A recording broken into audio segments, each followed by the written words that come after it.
क्या आप भी हर महीने एसआईपी करते हैं, लेकिन हर कुछ साल में यही सोचकर परेशान हो जाते हैं कि अब इक्विटी कम करूं या डेप बढ़ाऊं, गोल्ड भी जोड़ूं या फिर नहीं? अगर हाँ, तो अब शायद ये टेंशन खत्म होने वाली है, क्योंकि ज़ीरोधा ने भारत का पहला लाइफ साइकिल फंड लॉन्च किया है, जिसमें आपके निवेश का तरीका आपकी उम्र या फिर लक्ष्य के हिसाब से अपने आप बदलता रहेगा। आखिर ये नया फंड है क्या, कैसे काम करता है और क्या इसमें निवेश करना चाहिए? चलिए आसान भाषा में समझते हैं। दरअसल ज़ीरोधा फंड हाउस ने भारत का पहला life cycle fund series launch किया है। ये सेबी की नई कैटेगरी के तहत आने वाला पहला टारगेट डेट म्यूचुअल फंड है।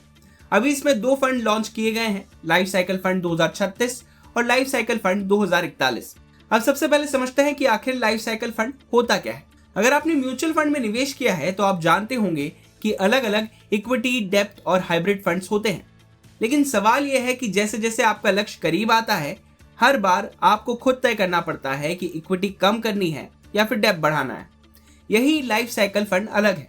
इसमें शुरुआत से ही एक टारगेट ईयर और एक तय ग्लाइड पाथ होता है। यानी अगर आपने 2036 या 2041 वाला फंड चुना है, तो जैसे जैसे वो साल करीब आएगा, फंड अपने आप इक्विटी का हिस्सा घटाता जाएगा और डेप्थ, आर्बिट्रेज और गोल्ड जैसे अपेक्षाकृत सुरक्षित एसेट्स का हिस्सा बढ़ाता जाएगा।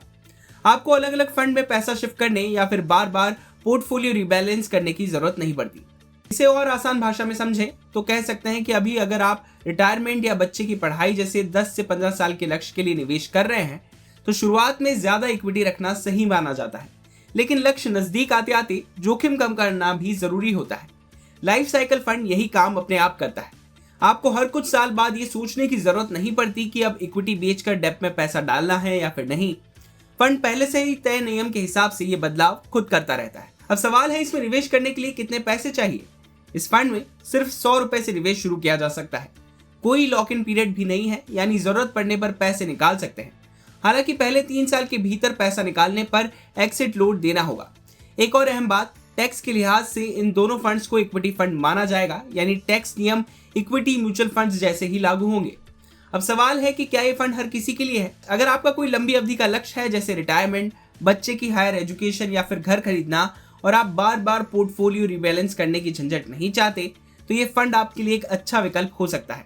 लेकिन अगर आप शॉर्ट टर्म इन्वेस्टमेंट करना चाहते हैं या खुद एसेट एलोकेशन बदलना पसंद करते हैं, तो शायद ये आपके लिए सही विकल्प ना हो। फिलहाल दोनों फंड्स का न्यू फंड ऑफर यानी एनएफओ 19 जून से खुल चुका है और 7 जुलाई तक खुला रहेगा। कुल मिलाकर ज़ीरोधा ने भारतीय म्यूचुअल फंड इंडस्ट्री में एक बिल्कुल नई कैटेगरी की शुरुआत की है, जहां निवेशक को बार बार पोर्टफोलियो बदलने की जरूरत नहीं पड़ेगी, क्योंकि समय के साथ फंड खुद अपना एसेट एलोकेशन बदलता रहेगा।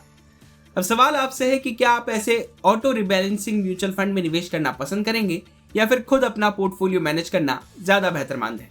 अपनी राय हमें कमेंट करके जरूर बताएं। आखिर में ये बता दें कि ये खबर हमने आपकी जानकारी के लिए बनाई है। किसी भी निवेश से पहले अपने निवेश सलाहकार की राय जरूर ले लें और बिजनेस से जुड़ी बाकी तमाम खबरों के लिए आप देखते रहिए बिस्तार।